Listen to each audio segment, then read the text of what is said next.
गुरुर्विष्णू गुरुर्देवो महेश्वरा गुरुर् साक्षात परब्रह्म तस्मै श्री गुरवे नमः. नवरात्रीच्या शुभपर्वावर चातुर्मास उत्सव समितीद्वारे आयोजित प्रवचनमालेत मी ईशान वठे आपले सहर्ष स्वागत करीत आहोत. चातुर्मास उत्सव समिती 2021च्या प्रवचनमालेत प्रथम प्रवचन हरिभक्ती पारायण श्री अभिजित दादा देशमुख बुलढाणा. लौकिक शिक्षण संस्कृत BA, तत्वज्ञान व मराठी विषयात MA, नेट परीक्षा उत्तीर्ण BEd, परमपूज्य डॉक्टर काकाच्या सामग्री वाङ्मयावर PhD करीत आहेत. बालपणापासून अध्यात्माची आवड आहे.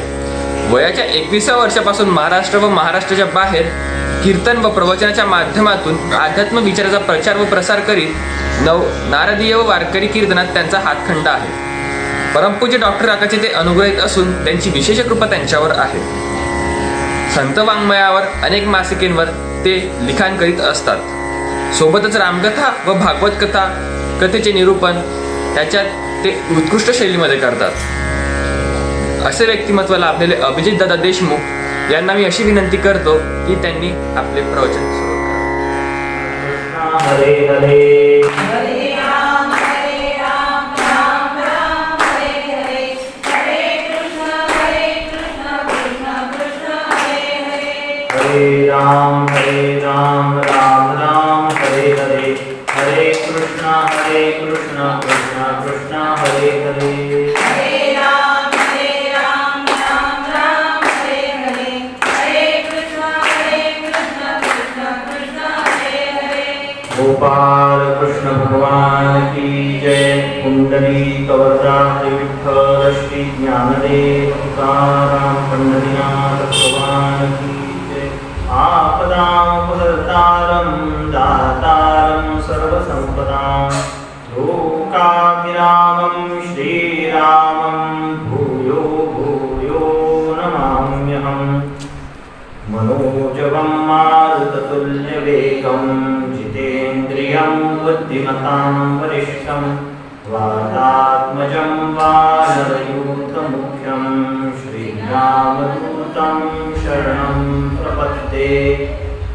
कृष्णाय वासुदेवाय हरये परमात्मने प्रणतक्लेशनाशाय गोविन्दाय नमो नमः.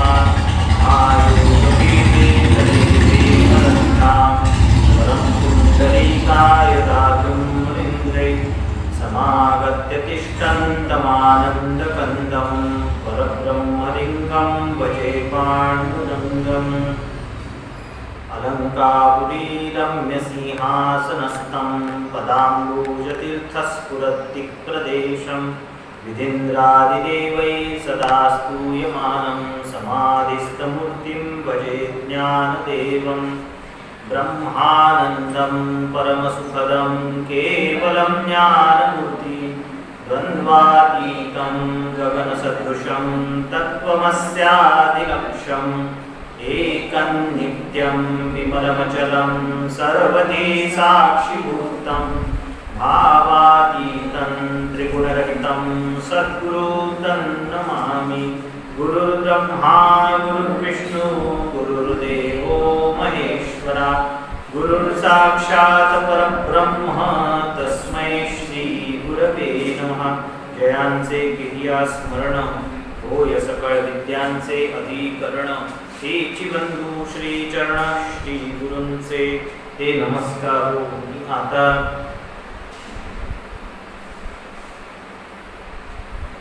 चातुर्मास उत्सव समिती ब्रह्मपुरी आयोजित जो पारायण सोहळा सुरू आहे, पारायण सोहळ्यामध्ये एकनाथी भागवताच्या संपूर्ण ग्रंथाचं पारायण वाचन अर्थास्पट आपण करतो आहोत. हा ग्रंथ यातलं तत्वज्ञान, यात साधकांना केलेला जीवाला केलेला उपदेश आणि अध्यात्माचा विचार हा आपणा सगळ्यापर्यंत पोहोचला पाहिजे ही तळमळ आयोजकांच्या अंतःकरणामध्ये आहे. आणि सद्गुरूंचे आशीर्वाद, त्यांची प्रेरणा ही या कार्यामागे असल्यामुळं तो उद्देश सफल निश्चितच होणार आहे. आणि या उपक्रमाचा भाग म्हणूनच या ग्रंथाचं महत्त्व केवळ पारायणापुरतं न राहता त्या ग्रंथाच्या ओव्यांवरती चिंतन व्हावं, मनन व्हावं या दृष्टिकोनातून प्रवचनमालेचं सुद्धा आयोजन करण्यात आलेलं आहे. ऑनलाईन स्वरूपामध्ये यूट्यूबवरती प्रवचन टाकून किंवा शक्य झालं त्यावेळेस प्रत्यक्ष सहभाग घेऊन अशा पद्धतीने ही प्रवचनमाला जी आहे ती संपन्न होते आहे. या प्रवचनमालेमध्ये चिंतनाच्या दृष्टीने माझ्या वाट्याला जी ओवी आलेली आहे ही एकनाथी भागवत या ग्रंथातील 9व्या अध्यायातील 3ऱ्या क्रमांकाची ओवी आहे. ओवी अशी आहे, विवेकाचे पारिजात वैराग्य सुमने घमघमित मुमुक्षु भ्रमर दिघोनी तेथ आमोद सेविती चित्सुख. विवेकाचे पारिजात वैराग्य सुमने घमघमित मुमुक्षु दिघोनी तेथ आमोद सेविती चित्सुख. या ओवीचा अर्थ जो आहे हा आपण पाहण्याचा प्रयत्न केलेला आहे. आपण हा ग्रंथ वाचताना ज्या ओव्या आहेत त्याचा अर्थ समजून घेण्याचा प्रयत्न करत असतो. अर्थ समजून घेण्याला फार महत्त्व आहे, कारण नाथ महाराजच हरिपाठामध्ये म्हणतात की अर्थेविण पाठांतर कासया करावे, व्यर्थची मरावे गोपोनिया, किंवा प्रेमाविण भजन नाकाविण मोती, अर्थाविण पोथी वाचवणे काय. तुकोबारायांचे उद्गार आहे.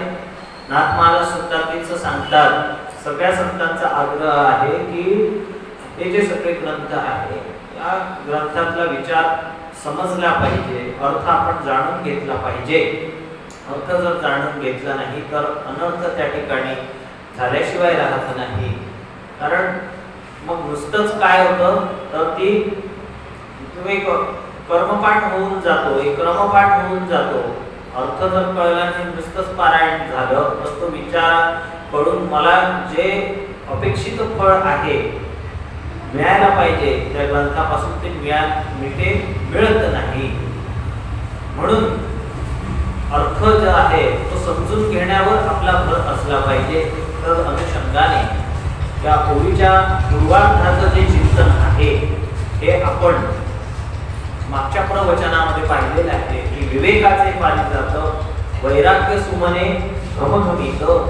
सद्गुरूंच्या घरी जो वृक्ष आहे पारिजात वृक्ष हा साधा पारिजात वृक्ष नाही, हा विवेकरूपी पारिजात वृक्ष आहे. आणि त्या पारिजात वृक्षावरती वैराग्यरूपी पुष्प जे आहे सुमन ते लागलेले आहे. आणि तो कसा घमघमाट आहे, कसा सुवास आहे, तर तो चित्सुखाचा सुवास आहे. आणि त्या चित्सुखरूपी सुवासाचं आनंदाचं सेवन करण्याकरता मुमुक्षुरूपी भ्रमर त्या ठिकाणी रममाण होतात, त्या ठिकाणी रेंगाळतात. आणि सद्गुरूंचा सहवास जो आहे तर तो सहवास अधिकाधिक मिळवण्याचा प्रयत्न करतात. आपण पाहिलं सद्गुरूंची संतांची जी लक्षणं असतात तर ही लक्षणं आमच्यासाठी साधन म्हणून असतात. आणि या दृष्टीने या ओवीचा अर्थ समजून घेण्याचा प्रयत्न केला, जर सखोल विचार केला तर आपल्याला लक्षात येतं की या ठिकाणी संत एकनाथ महाराजांनी या ओवीच्या माध्यमातून विवेक, त्यानंतर वैराग्य आणि मुमुक्षत्व काय आहे या 3 साधनांचा उल्लेख केलेला आहे. म्हणून विवेक असेल, वैराग्य ही सद्गुरूंची लक्षणं आहेत, ते त्यांच्या जवळ आहे, तो त्यांचा ठेवा आहे, अनमोल ठेवा आहे. आणि मला जर तो प्राप्त करून घ्यायचा असेल, ते त्यांचे जर लक्षण आहे तर ते लक्षण माझ्या अंगी मला कसे पाळवता येतील याचा विचार करणं क्रमप्राप्त ठरतं. म्हणून त्यांचे जे लक्षण आहे ते माझ्यासाठी साधन म्हणून ठरतात.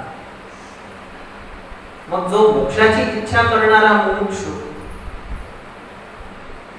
जो आहे त्याला ओढ कशाची लागते तर शाश्वत सुखाची लागते, चित्सुखाची लागते. आता जो मुमुक्षु आहे त्याचा आध्यात्मिक मार्गामध्ये जो काही प्रवास होत असतो, जी काही वाटचाल होत असते ही टप्प्याटप्प्याने होत असते. सुरुवातीला हा जीव संसारामध्ये येणाऱ्या अडचणी, येणारे संकट, होणारे त्रिविध त्रास याने होरपळला जातो. आणि जर का तो विचारी असेल तर संसार दुःखे दुखावला, त्रिविध तापे पोळला, तुझे अधिकारी झाला परमार्थाचा. आणि अशा रीतीने मग तो होरपळून निघाल्यानंतर त्रिविध तापाने मग त्याला असं वाटतं की मी संसारामध्ये सुख मिळवण्याचा इतका प्रयत्न करतो तरी वारंवार माझ्या वाट्याला दुःखाचाच भाग येतो. अशा परिस्थितीमध्ये मग मला कायमस्वरूपी सुख कुठे मिळेल, या जीवाला शाश्वत समाधान कुठे प्राप्त होईल, या जीवाला अखंड शांतीचा अनुभव कशा रीतीने प्राप्त होईल. मी या जगामध्ये जन्माला आलो, हे जग कोणी निर्माण केलं, माझ्या जन्माचं प्रयोजन काय आहे, माझ्या जगण्याचं उद्दिष्ट काय असलं पाहिजे आणि माझं मूळ स्वरूप काय, अशा रीतीचे प्रश्न जो विचारी असतो, जो विचारी मनुष्य आहे त्यालाच हे पडतात. अन्य लोकांना हे पडत नाही. कारण असं म्हटलेलं आहे की हे प्रश्न पडण्यासाठी सुद्धा जी आहे तर ही बुद्धी जी आपल्याला प्राप्त झालेली आहे तर ती बुद्धी परमार्थाचा विचार करण्याच्या दृष्टीने तितकी सक्रिय पाहिजे. ती प्रत्येकाची बुद्धी सक्रिय असते असं नाहीये. बुद्धी प्रत्येका मनुष्याजवळ आहे, परंतु ती बुद्धी स्वार्थानेच बरबटलेली असते. आणि ती बरबटलेली स्वार्थाने बुद्धी जी आहे तर ती त्या मनुष्याला प्रपंचामध्येच रममाण करते, विषय सुखामध्येच गुंतवते. आणि अशा रीतीने विषय सुखामध्ये गुंतवणारी जी बुद्धी आहे तर त्या बुद्धीचा निश्चय होत नाही. कुठल्या दृष्टीने निश्चय होत नाही तर शाश्वत सुख मिळवण्याच्या दृष्टीने निश्चय होत नाही, स्वतःचं स्वरूप जाणण्याच्या दृष्टीने निश्चय होत नाही. आणि म्हणून आत्मज्ञान जे आहे हे प्रत्येक मनुष्यालाच प्राप्त होतं असं नाही. आत्मज्ञान मोक्ष हे तर पुढचं ध्येय झालं, परंतु इतकी लोकसंख्या आहे, इतके माणसं या पृथ्वीच्या पाठीवरती आहे.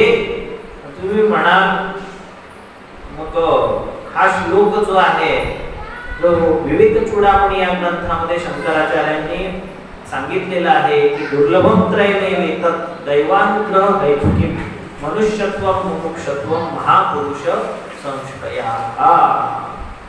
या ठिकाणी जे वर्णन आहे महापुरुष संश्रयाचंच आहे की तो सद्गुरु महापुरुषच आहे, त्यांचा आम्हाला आश्रय घ्यावा लागणार आहे. मुमुक्षु त्याचा आश्रय घेतात. मग काय दुर्लभ आहे? मनुष्यत्व दुर्लभ आहे, मुमुक्षत्व दुर्लभ आहे आणि महापुरुषांचा संश्रय म्हणजे आश्रय सहवास हा सुद्धा दुर्लभ आहे. तीन गोष्टी दुर्लभ आहे. आपल्याला प्रश्न असा पडतो की इतके माणसं जगामध्ये दिसतात, मग मनुष्य नाही असं कसं काय म्हणता? कमतरता आहे त्यांची, दुर्लभ आहे असं कसं? इतके माणसं दिसतात पण ते माणसं आहेत की नाही म्हणजे याचा सुद्धा विचार पडतो की त्यांना माणूस म्हणावं की नाही.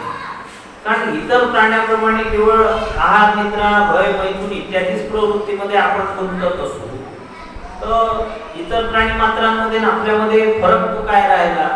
म्हणून काय माणूस म्हणून मनुष्य प्राणी म्हणून अनेक आहे, पुष्कळ लोकसंख्या आहे, परंतु मनुष्यत्व मात्र दुर्लभ आहे. कारण ते क्वचितच एखाद्या व्यक्तीच्या ठिकाणी पाहायला मिळते. कारण त्याचं नैतिक आचरणापासून तो सगळा प्रवास सुरू होतो तेव्हा त्याच्या ठिकाणी नीतियुक्त आचरण, धर्माचरण करून मग त्या ठिकाणी मनुष्यत्व प्रकट होतं. मनुष्यत्व प्रकट झाल्यानंतर मग मात्र हा जो सगळा विचार आहे की मी कोण आहे, हे जग कसं निर्माण झालं, माझ्या जगण्याचं प्रयोजन काय आहे, मला शाश्वत सुख कसं प्राप्त होईल, असा विचार जो आहे हा एखाद्याच्याच मनामध्ये येत असतो. सगळ्यांच्या मनामध्ये हा विचार येत नाही.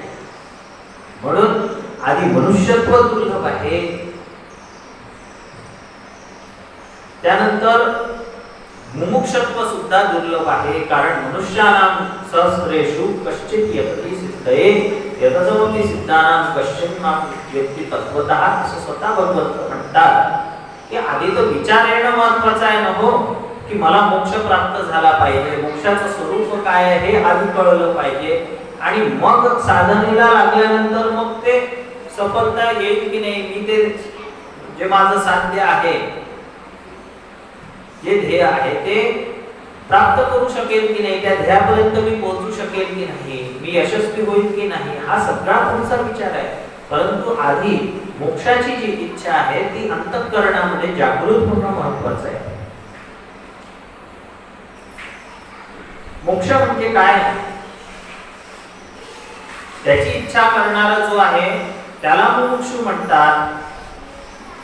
मग मोक्षाची इच्छा करणारा जो मनुष्य आहे, जीव आहे, त्याला जर मुमुक्षु म्हणत असतील तर मग आधी मोक्ष म्हणजे काय हे आम्हाला समजून घेणं गरजेचं आहे. ते जर समजलं नाही तर ते प्राप्त करण्याची इच्छा कशी काय निर्माण होणार आहे, तो पुढचा टप्पा झाला.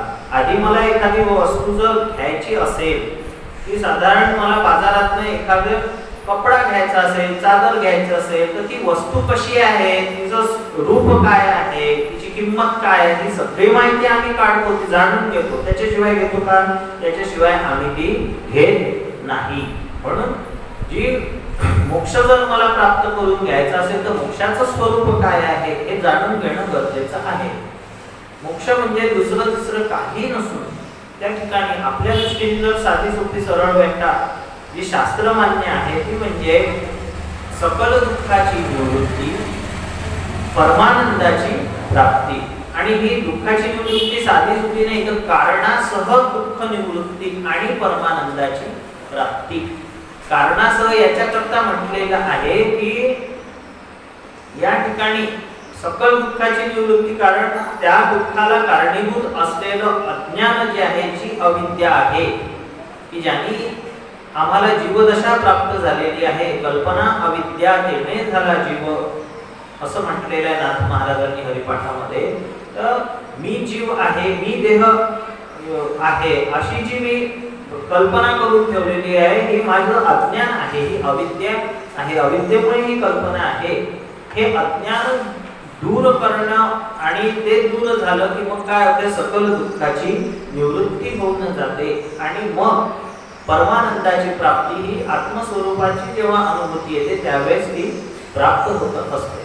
अशा पद्धतीने तो आत्मानंद मला प्राप्त होतो. आणि म्हणून मोक्ष काय आहे हे समजून घेणं, त्याचं स्वरूप काय आहे हे समजून घेणं गरजेचं आहे.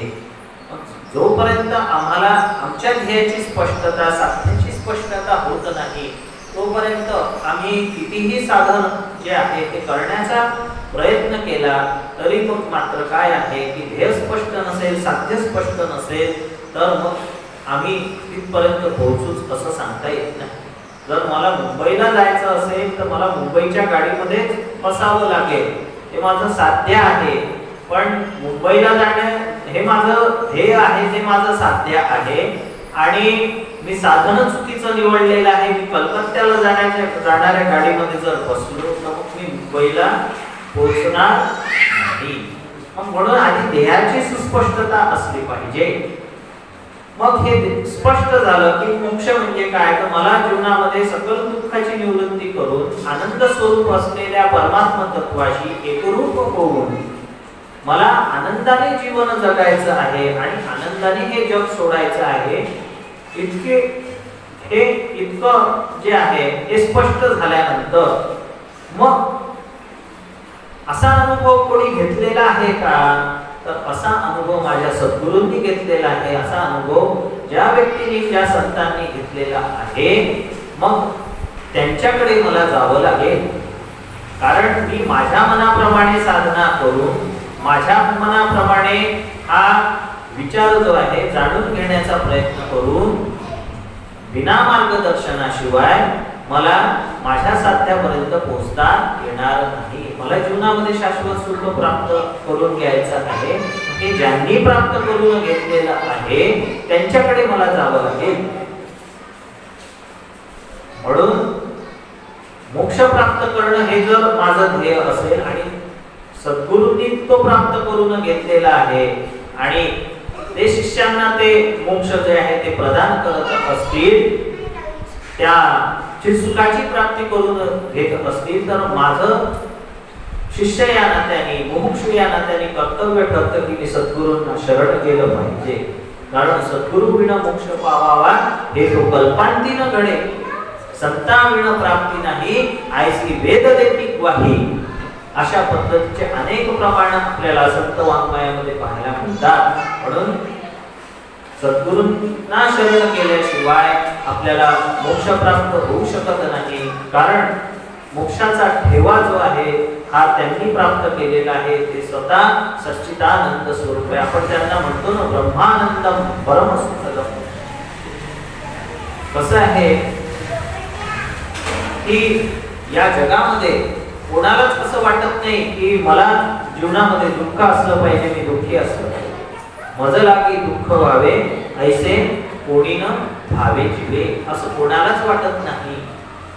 परंतु प्रत्येक जण सुखाच्या अपेक्षेने विषयात रममाण होतो. मग आमचे पंचज्ञानेंद्रिय जे आहे हे सातत्याने विषय सुखाच्या मागे लागलेले असतात. आणि या विषय सुखामध्ये रममाण झाल्यानंतर आम्हाला सुखाची अनुभूती येते. परंतु जी सुखाची अनुभूती येते ते सुख जे आहे हे कायम टिकणार नसतं. आणि जे कायम टिकणार जे सुख आहे की ज्या ठिकाणी दुःखाला प्रवेश करायला यत्किंचित सुद्धा वाव नाही, असं जे सुख आहे त्याला चित्सुख असं म्हटलं जातं. त्याला आनंद स्वरूप असं म्हटलं जातं. आणि हे हा आनंद हे शाश्वत सुख म्हणजे भगवंताचं स्वरूप आहे, परमात्मा वस्तूचं स्वरूप लक्षण आहे आणि सद्गुरूंचं सुद्धा स्वरूप लक्षण आहे. आपण सगळे अभ्यासार्थी आहोत, आपल्याला माहिती आहे तटस्थ लक्षण काय आणि स्वरूप लक्षण काय. ते उपाधीला धरून त्या ठिकाणी सांगितलं जातं त्याला तटस्थ लक्षण असं म्हणतात. आणि उपाधीला सोडून जे लक्षण असतं त्याला स्वरूप लक्षण असं म्हणतात. परमात्मा सत चित आणि आनंद स्वरूप आहे. त्या आत्मस्वरूपाशी एकरूप होणं, त्याची अपरोक्ष म्हणजे साक्षात अनुभूती घेणं म्हणजे मी आत्मरूप आहे ही अनुभूती घेणं, त्या ठिकाणी मोक्ष प्राप्तीच्या दृष्टीने तो विचार महत्वाचा आहे, ती अनुभूती महत्वाची आहे. मग मोक्ष मला का प्राप्त करायचा आहे, नाही जर मी प्राप्ती करून घेतली तर काय होणार आहे, हे सच्चिदानंद स्वरूप जे आहे मी नाही जाणून घेतलं तर माझं काही अडणार आहे का, हा विचार करण्याची या ठिकाणी गरज आहे.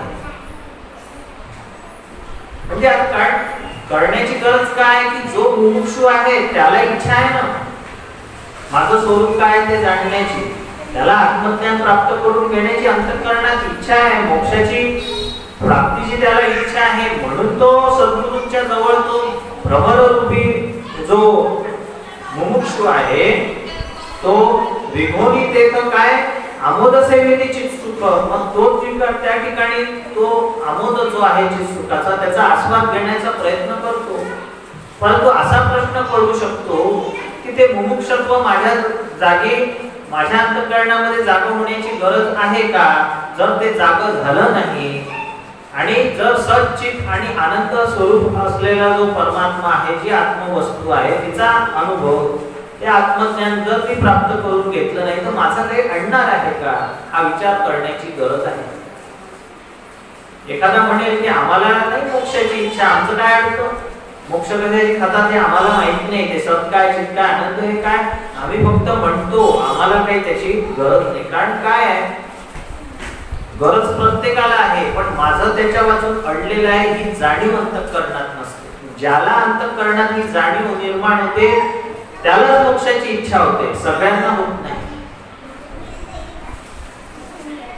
कारण असं आहे की प्रत्येक जीवाला असं वाटतं की मी असलं पाहिजे, मी जगलं पाहिजे, मी टिकलं. आलं होतं की आता जर तुम्हाला विचारलं का हो तुम्ही पॉझिटिव्ह तर नाही ना, तर तुम्हाला राग येणार नाही. आणि असा प्रश्न कोरोनाच्या आधी जर विचारला असता का हो तुम्ही पॉझिटिव्ह नाही ना, म्हणजे राग आला असता त्या ठिकाणी की हे मला पहा निगेटिव्ह समजतात, निगेटिव्ह विचार थिंकिंग आहे माझं असं समजतात. आता मात्र आपण त्या ठिकाणी काय पॉझिटिव्ह नाही असं म्हणण्यामध्ये काय आहे, आपल्याला असं वाटतं की आपलं हे कौतुक करतात आहे. म्हणजे कसे काळानुसार शब्दाचे जे अर्थ आहे ते बदलतात, त्याला वेगळं महत्व प्राप्त होत असतं. या परिस्थितीमध्ये प्राणायाम करू दे, मास्क बांधून तोंडाला जाऊ दे, जास्त लोकांमध्ये त्या ठिकाणी मिसळायचं नाही, घरामध्येच राहायचं, किती काळजी घेतली आपण. कारण प्रत्येकाला काय की मी असलं पाहिजे, मी जगलं पाहिजे, मी टिकलं पाहिजे अशी आंतरिक प्रेरणा आहे. परंतु हा देह जर नष्ट झाला तर मी जाणार अशा पद्धतीची भीती अंतःकरणामध्ये असते. कारण मनुष्याला असं वाटतं एक वेळ पैसा गेला तर चालतं, मला घरदार विकावं लागलं तर चालतं, एखादी महामारी आली तर माझे नातेवाईक एक वेळ गेले तर चालतात, पण मी जाता कामा नये, मी असलं पाहिजे, मी जगलं पाहिजे. पण हा देह मला जर सोडावा लागला, हा देह नष्ट झाला, माझे प्राण निघून गेले तर मग मी जाणार आहे, मी राहणार नाही. ही भीती प्रत्येकाच्या अंतःकरणामध्ये, प्रत्येकाला मृत्यूचं भय आहे. आणि हे मृत्यूचं भय प्रत्येकाच्या अंतःकरणामध्ये असल्यामुळे ही जी प्रेरणा आहे की मी असलं पाहिजे, जगलं पाहिजे, ही खऱ्या अर्थाने परमात्मा वस्तूपासूनच आहे. कारण परमात्मा वस्तू कशी आहे, सत आहे. तिचं एक स्वरूप लक्षण, एक लक्षण काय तर ती सत्व आहे. सत म्हणजे पदार्थ निरपेक्ष अस्तित्व. आपलं अस्तित्व आपल्याला कशाच्या अपेक्षेने आहे असं वाटतं, या देहाच्या अपेक्षेने आहे असं वाटतं.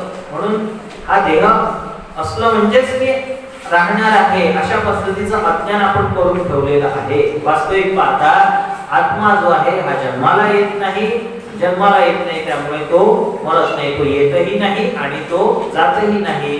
आणि सद्गुरु जर सांगतात की जर तू आत्मस्वरूप आहे आणि मग मी जर आत्मस्वरूप असेल तर मग देह असला तरी मी आहे आणि देह नसला तरी मी आहे. कारण देह ही उपाधी आहे. पण हे सहसा सहजी आपल्याला पटत नाही. म्हणून आत्मस्वरूपाचा जर विचार केला आणि जर मी आत्मरूप असेल, ते माझं स्वरूप असेल, तर मग मला भीती आहे का जाण्याची, राहील का जाण्याची भीती राहणार नाही. ही भीती घालवण्याच्या दृष्टिकोनातून मी सुद्धा आत्मस्वरूपाप्रमाणे माझं सुद्धा अस्तित्व हे पदार्थ निरपेक्ष अस्तित्व आहे अशा पद्धतीचं ज्ञान होण्याच्या दृष्टीतून सतचा विचार काय समजून घेणं गरजेचं आहे. सत हे जे लक्षण आहे स्वरूपाचं हे समजून घेणं, स्वरूप लक्षण समजून घेणं गरजेचं आहे. तुकाराम महाराजांनी भांडण केलं की विठ्ठला तू म्हणतो की मी अमर आहे, मग तू अमर आहे तर मी काय मरते आहे का? मग भांडण केलं तुकाराम महाराजांनी. कारण आपुले मरण पाहिले मी डोळा, तो झाला सोहळा अनुपम्यम. मरणाची भीतीच निघून गेलेली होती त्यांच्या अंतःकरणात. जोपर्यंत माझ्या अंतःकरणामध्ये भीती आहे की देह आहे तोपर्यंतच मी आहे आणि देह घेतलेला तर मग मी जाणार आहे अशी भीती जोपर्यंत अंतःकरणामध्ये आहे आणि मला जर असलं पाहिजे, जगलं पाहिजे, टिकलं पाहिजे आणि माझं अस्तित्व हे कुठल्या देहावर अवलंबून नाही आहे, देहरूपी उपाधीवरती, हे जर समजून घ्यायचं असेल, हा विचार करून करायचा तर सत तत्व समजून घेणं गरजेचं आहे. सत हे स्वरूप लक्षण परमात्मा वस्तूचं चित का समजून घ्यायचं आहे? कारण प्रत्येकाला असं वाटतं की मला कळालं पाहिजे, मला ज्ञान झालं पाहिजे. प्रत्येकाची प्रवृत्ती आहे की जाणून घेण्याची. सासूबाईची पूजा चालू असते, सुनबाईचा फोन वाजतो, मुलांचे मित्र येतात, मग ते मित्र आपला मुलगा कोण मित्राशी काय गप्पा करतो आहे, सुनबाईला जो फोन आलेला आहे हा कोणाचा आलेला आहे, ती काय बोलते आहे, इकडे नामस्मरण चालू आहे, पूजा सुरू आहे. पण मला जाणून घेण्याची इच्छा असते की माझ्या सुनबाईला कोणाचा फोन आलेला आहे, तिच्या माहेरवरून तर आलेला नाहीये ना, ते काही हिला सांगत तर नाही आहे ना, की कोणा माझ्याबद्दल तर बोलत नाही आहेत ना. अशा पद्धतीचा अनुभव जो आहे म्हणजे त्या पद्धतीने हा सगळ्यांचा अनुभव आहे की आपल्या म्हणजे हे उदाहरण जरी मी दिलेलं असलं तरी असं प्रत्येकाला वाटतं की हे कोणाशी बोलत आहे, हे काय बोलत आहे, हे मला जाणून घेण्याची इच्छा आहे, मला हे कळलं पाहिजे, मला ते कळलं पाहिजे. प्रत्येकाला किती वकवक असते. काही लोकांना असं वाटतं मला याही विषयाची डिग्री मिळाली पाहिजे, मला त्याही विषयाची डिग्री मिळाली पाहिजे. पण असं किती या वेगवेगळ्या क्षेत्रातलं ज्ञानशाखांमधलं जाणून घेतलं, किती डिग्र्या मिळवल्या म्हणजे मला माझी ही वकवक थांबणार आहे. असं कुठलं तत्व आहे की जे एक तत्व जाणलं असता सगळं जाणल्यासारखं होतं? उपनिषदामध्ये सांगितलेलं आहे, ती गोष्ट आलेली आहे.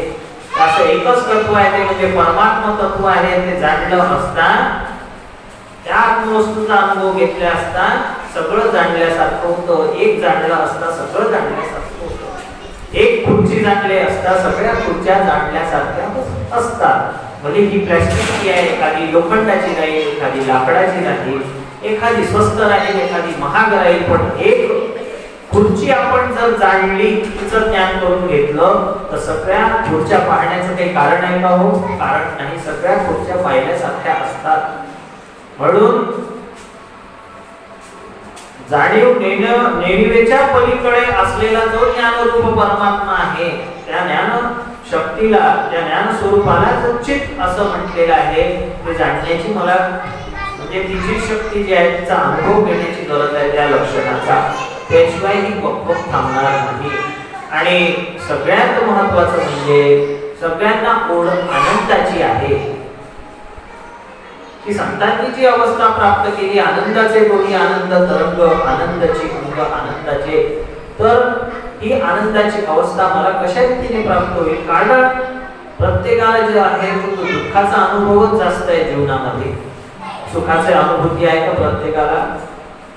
प्रत्येकाला आहेच असं म्हणता येत नाही. आणि आलं तरी ते सुख टिकणार की नाही याची तर काळजी प्रत्येकालाच असते. मी सर्वे करण्याचा प्रयत्न केला. कसा की वेगवेगळ्या घरी भेटी द्यायच्या, वेगवेगळ्या व्यक्तींना प्रश्न विचारायचा की का हो तुम्ही जीवनामध्ये सुखी आहात का? मी एका घरी गेलो, का हो तुम्ही जीवनामध्ये सुखी आहात का? ती व्यक्ती मला म्हणाली की नाही, आमची परिस्थिती फारच साधारण आहे आणि आमच्याजवळ पुरेसा पैसा नाही, आमच्या घरी गाडी नाही, आमचं स्वतःचं घर नाही आणि त्यामुळे मी दुःखी आहे.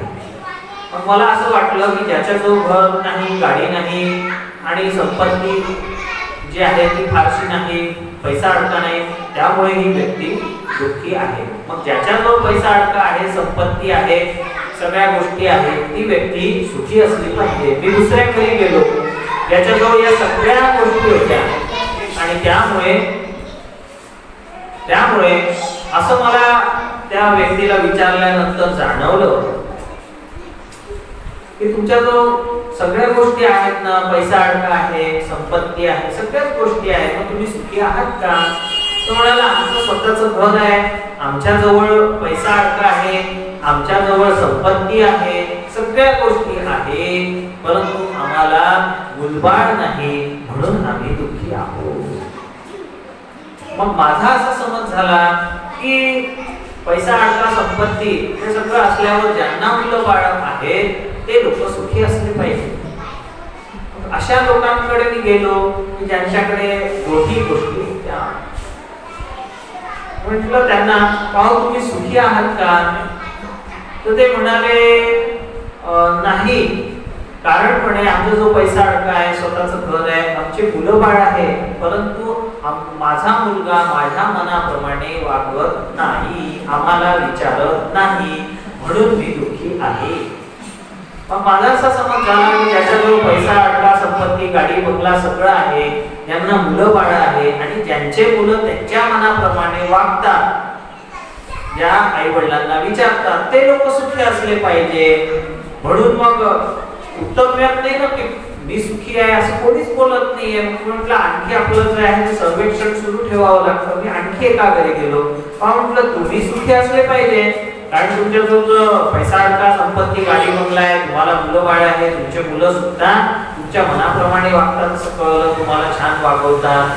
पण तरी ते गृहस्थ म्हणाले, प्रश्न केला मी की तुम्ही सुखी आहात का? तर ते म्हणाले नाही, तरी मी सुखी नाही. म्हटलं का बरं? मग आता तर सगळंच आहे ना तुमच्याजवळ, मग तुम्ही सुखी का नाही? तर ते म्हणाले की हे सगळं जरी असलं तरी हे असंच कायम टिकेल की नाही अशी चिंता माझ्या मनात असल्यामुळे आम्ही सुखी नाही. म्हणजे ज्याच्याजवळ हे नाही तो तर दुःखी आहे, पण ज्याच्याजवळ हे सगळं प्रपंचातलं सुख आहे त्याला हे टिकेल की नाही शेवटी, म्हणजे याची काळजी असल्यामुळे दुःख आहेच आहे.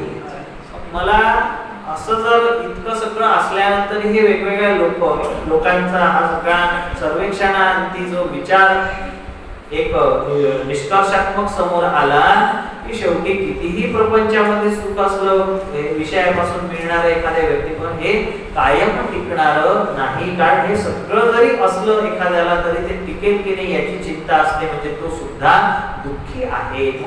जगामध्ये सुखी कोण आहे, म्हणजे समर्थांनी जो प्रश्न विचारला तो किती योग्य आहे की जगी सर्व सुखी असा कोण आहे, विचारे मना तुझी शोधून पाहे. उत्तरी समर्थांनी तिथेच देऊन ठेवलं की विचारे मना तुझी शोधून पाहे. तू जर विचार केला तर तुलाच ते काय आहे शोधून काढता येईल, म्हणून जो विचारी आहे तो सुखी आहे. कोण आहे, जो विचारी आहे तो सुखी आहे. कुठला विचार, कुठला विवेक, तर ज्यांनी आत्म अनात्म विवेक केलेला आहे, ज्यांनी सार असार काय याचा विवेक केलेला आहे, ज्यांनी सत काय असत काय याचा विवेक केलेला आहे, ज्यांनी विषयामध्ये सुख जे आहे ते मिळणारं जे सुख आहे विषयापासून हे शाश्वत नाही याचा विवेक केलेला आहे, असा विचारी विवेकी जो आहे तो सुखी आहे. असा विवेक माझ्या सद्गुरूंनी केलेला आहे, संतांनी केलेला आहे, म्हणून विवेकाचा पारिजात वृक्ष त्यांच्या अंगणामध्ये आहे. का सुखरूप आहे ते, कारण इतकं वैराग्य त्यांच्या अंतःकरणामध्ये आहे की बाह्य परिस्थितीवर, वस्तूवर, व्यक्तीवर त्यांचं सुख अवलंबून नाहीये. त्यांना इतकं वैराग्य त्या ठिकाणी प्राप्त झालेलं आहे की बाह्य वस्तूवर, परिस्थितीवर त्यांचं सुख अवलंबून नसल्यामुळे ते कायम आत्मानंदामध्ये मग्न असतात. इतकं वैराग्य त्यांच्या अंतःकरणामध्ये आहे. वैराग्य भाव कसा आहे, तर असलं तर असू दे आणि नसलं तर नसू दे, अशा पद्धतीने त्यांची वृत्ती जी आहे ही कुठल्याच दुःखाच्या प्रसंगामध्ये त्या ठिकाणी साम्यावस्थेमध्ये असते. म्हणजे कशा रीतीने, तर सुख दुःखे समे कृत्वा लाभालाभो जया जयो, अशा पद्धतीने त्या ठिकाणी वैराग्य भाव अंतःकरणात दृढ आहे त्यांच्या, ते त्यांचं लक्षण आहे. विवेक त्यांच्या ठिकाणचा अखंड जागृत असतो, त्याच्यामुळे ते जे आहे सुख दुःखाने लिप्पित होत नाही, तर ते आत्मानंदामध्ये मग्न असतात. असा आत्मानंद आम्हाला जर प्राप्त करून घ्यायचा असेल, मग आम्ही एखाद्या नर्सरीमध्ये, गार्डन मध्ये मिळणारे पारिजातकाचे वृक्ष कितीही अंगणामध्ये जाऊन आणून आणि लावले तरीही आम्हाला काय आहे, त्या फुलांचा सुगंध मिळेल, परंतु काय आहे, चित्सुखाची प्राप्ती होणार आहे का, चित्सुखाचा अमूल्य जो आहे तो मिळणार आहे का, तो मिळणार नाही. हा लौकिकातला पारिजात वृक्ष आहे, पण आम्हाला खऱ्या अर्थाने विवेक रूपी पारिजात वृक्षावरती आलेल्या वैराग्य रूपी सुमनांचा चित्सुख रूपी सुगंध मकरंद तो जर सेवन करायचा असेल तर आम्हाला सुद्धा मुमुक्षु रूपी भ्रमर बनावं लागेल की नाही, आम्हाला सुद्धा सद्गुरूंच्या संगतीमध्ये जावं लागेल की नाही. म्हणून आम्ही मनाचा निश्चय केला पाहिजे. मला वाटलं पाहिजे की मोक्षा वाचून माझं अडलेलं आहे, या जीवनामध्ये हे आत्मसुख प्राप्त करणं, आत्मस्वरूपाची ओळख करून घेणं हे माझं मनुष्य जन्माचं कर्तव्य आहे. त्याकरता हा नरदेह मला मिळालेला आहे. या नरदेहाचे संबंधे बहुत पावले उत्तम पदे, अहंता सांडूनी स्वानंदे सुखी झाले. मी देह आहे, हा जो अहंकार आहे, ही जी अविद्या आहे, हे अज्ञान दूर करून मला त्या स्वानंद साम्राज्याचं काय करायचं आहे, तर उपभोग घ्यायचा आहे. म्हणजे त्या संतांना म्हटलं जातं ना, कैवल्य साम्राज्य चक्रवर्ती ज्ञानोबा आहे. स्वानंद साम्राज्यचे अधिपती म्हणजे आमचे सद्गुरू आहे. स्वानंद सुख निवासी आहेत सद्गुरू, की त्यांचा निवास कुठे असतो, स्वानंदाच्या ठिकाणी. म्हणजे तेच खरं त्यांचं सुख आहे, तेच त्यांचं स्वरूप आहे.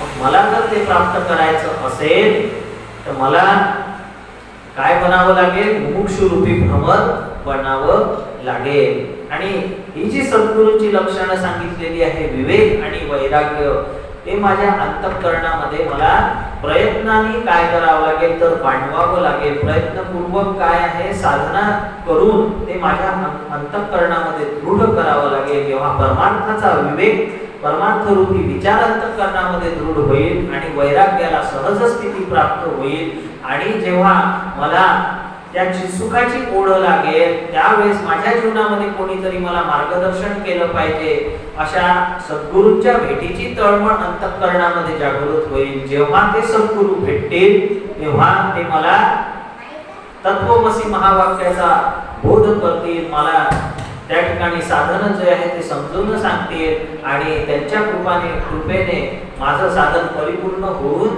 मी सुद्धा ते ज्याप्रमाणे सच्चिदानंद स्वरूप झालेले आहे, ते जसं चित्सुख हेच त्यांचं स्वरूप आहे, ते स्वरूप माझं सुद्धा आहे, आणि ते तो जो चित्सुखाचा आमोद आहे तो सुद्धा या मुमुक्षु रूपी भ्रमराला, म्हणजे या जीवाला प्राप्त झाल्याशिवाय राहणार नाही. पण आपल्याला काय झालेलं आहे, आपण असे भ्रमर आहोत, विषय रूपी फुलांवर बसणारे भ्रमर आहोत. पण आपल्या लक्षातच येत नाही की ते विषय रूपी फुलं जे आहे हे सगळे नकली फुलं आहेत.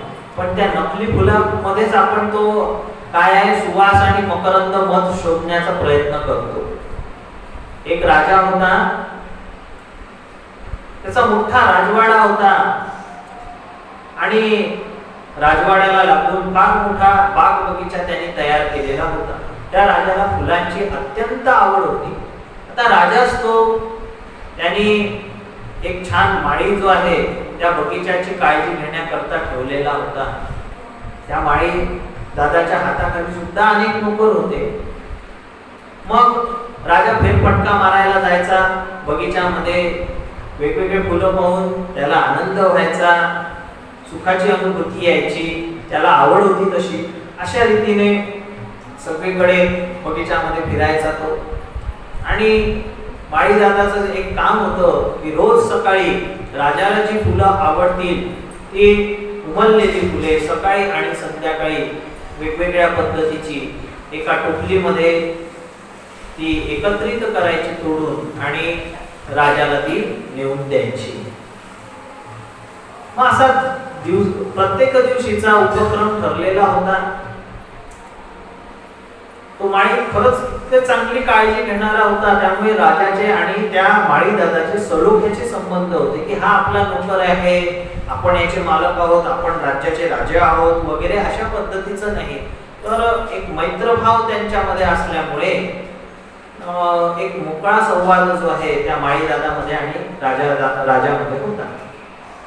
एक दिवस असं झालं, त्या माळी दादाच्या मनामध्ये एक प्रश्न निर्माण झाला की राज्याचा कारभार करणारा राजा हा बुद्धिमान असला पाहिजे.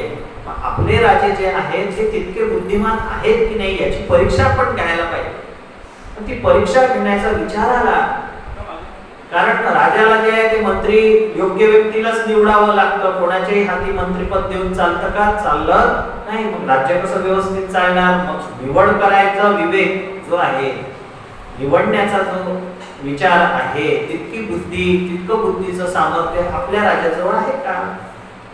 माळी दादाला प्रश्न पडला. मग परीक्षा घेण्याचं ठरवलं. माळी दादाने काय केलं की एका दिवशी त्या दुर्डीमध्ये फुलांच्या सगळे जे फुलं घेतले हे सगळे नकली फुलं घेतले, सगळे नकली फुलं. आणि दिसायला अगदी जे ओरिजिनल फुलं असतात, असली फुलं त्याच्याप्रमाणे ते दिसायचे, फक्त सुगंध त्याला नव्हता. आणि अशा पद्धतीने त्या सगळ्या शेकडो नकली फुलांमध्ये एकच असली फुल त्याने ठेवलं, ओरिजिनल फुल झाडाचं तोडून. पण त्याचा रंग, रूप, सगळ्या गोष्टी पाहण्याची सगळी फुलं सारखी दिसायची. त्यातून असली फुल ओळखणं, ओरिजिनल फुल ओळखणं हे फार कठीण काम झालेलं.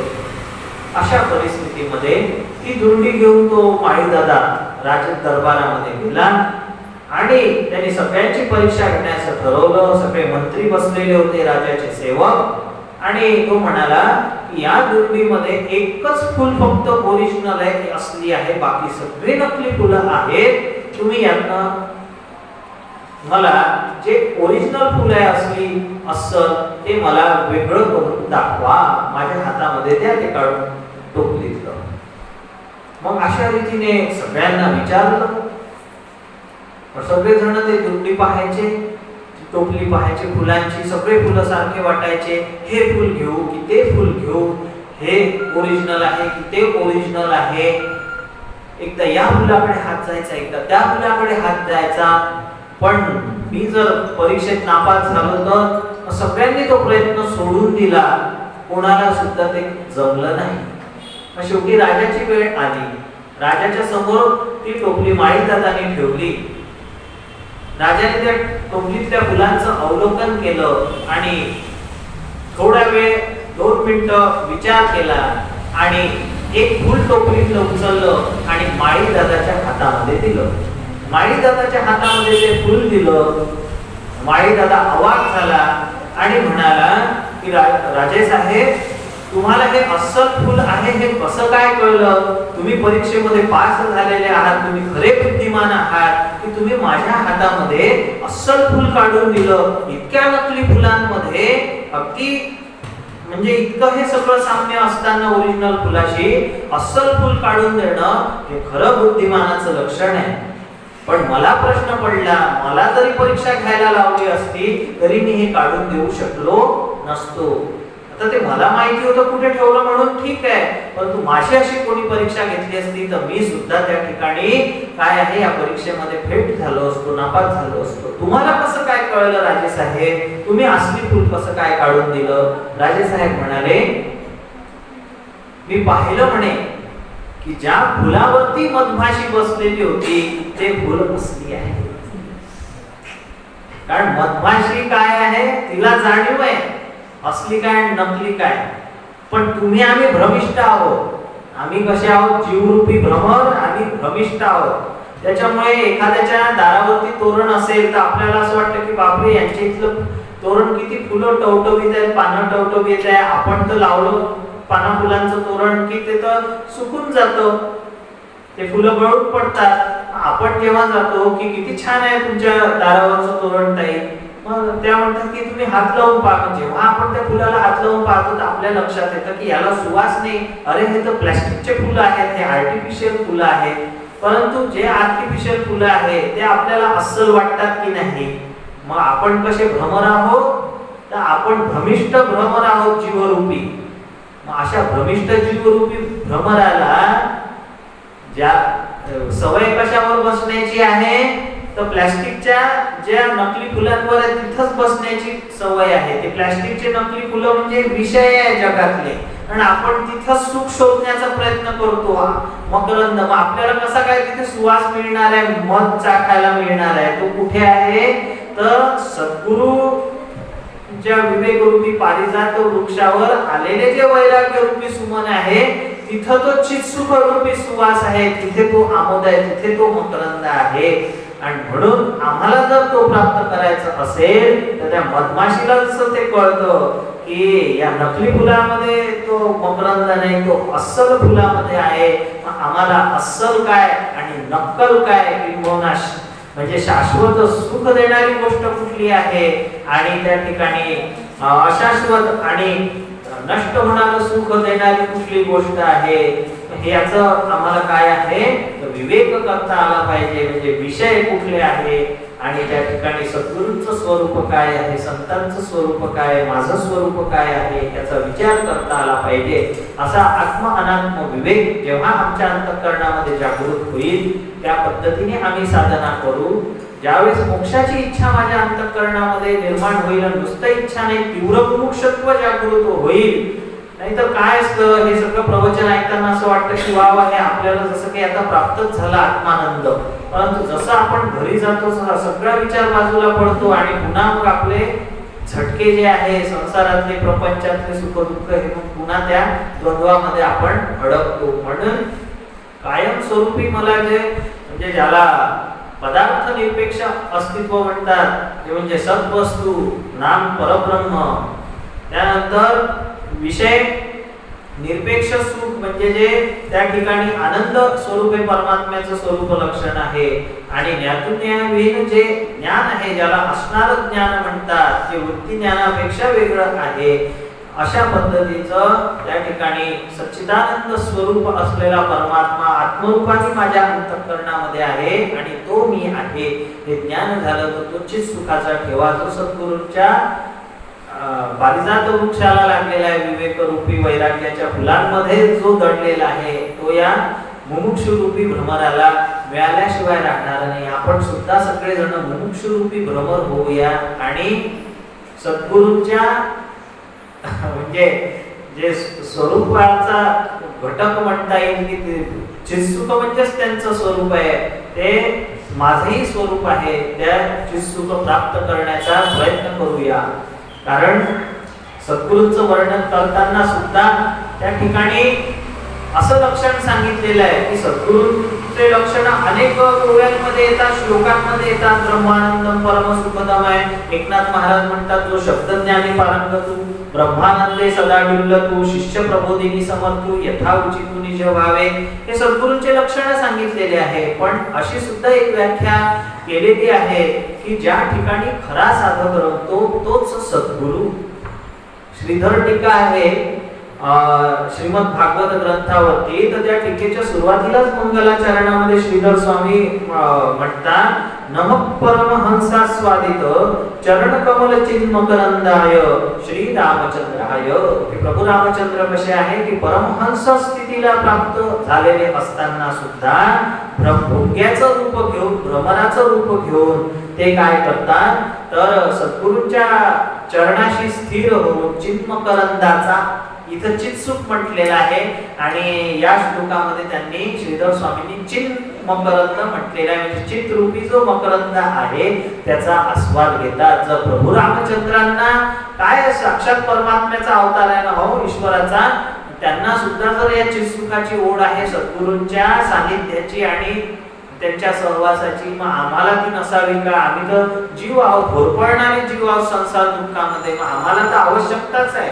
म्हणून आमच्या सुद्धा ठिकाणी त्या ठिकाणी अंतःकरणामध्ये तीव्र मोक्षेच्छा जागृत होऊन आम्हाला सुद्धा या चित्सुखाचा आस्वाद घेता यावा, अशा पद्धतीची साधना सद्गुरूंनी आमच्याकडनं करून घ्यावी आणि ती साधना फलित होऊन आम्हाला सुद्धा की मी सुद्धा सच्चिदानंद स्वरूप आहे हे ज्ञान प्राप्त व्हावं आणि जे मोक्षाचं स्वरूप आहे की सकल दुःखाची निवृत्ती, परमानंदाची प्राप्ती, कारण जे आहे अविद्या ती नष्ट होऊन आम्हाला त्या परमानंदाची प्राप्ती व्हावी, सगळ्यांना व्हावी अशी मारुतीरायांच्या चरणी प्रार्थना करतो आणि शब्दांना विराम देतो. आयोजकांनी संधी दिली त्यामुळे ओळीचं चिंतन जे आहे हे आपणासोबत जे आहे त्या निमित्ताने मला घडलं आणि ते प्रकट करण्याच्या निमित्ताने हा विचार अधिक दृढ जो आहे तो अंतःकरणामध्ये होतो आहे. ही चिंतनाची संधी स्वतः करण्याची आणि सादर करण्याची प्रवचन सेवेच्या माध्यमातून चातुर्मास उत्सव समिती जी आहे ब्रह्मपुरीची यांनी आम्हाला दिली, त्याबद्दल आदरणीय हरिभक्तीपरायण सविताताईंचे, समस्त ब्रह्मपुरीकर वासियांचे मी या ठिकाणी आभार मानतो आणि थांबतो. कुंडली कवरदा हरिविठ्ठल श्री ज्ञानदेव तुकाराम पंढरीनाथ भगवान की जय. माऊली ज्ञानेश्वर महाराज की जय. शांती ब्रह्म एकनाथ महाराज की जय. विठ्ठल विठ्ठल विठ्ठल विठ्ठल विठ्ठल विठ्ठल. जय जय भुवी समर्थ सद्गुरुनाथ महाराज की जय. चातुर्मास उत्सव समिती ब्रह्मपुरी 2021 करिता आदरणीय हरिभक्तीपारायण अभिजित दत्त देशमुख त्यांचे मी चातुर्मास उत्सव समिती ब्रह्मपुरीच्या वतीने हार्दिक आभार मानतो. धन्यवाद.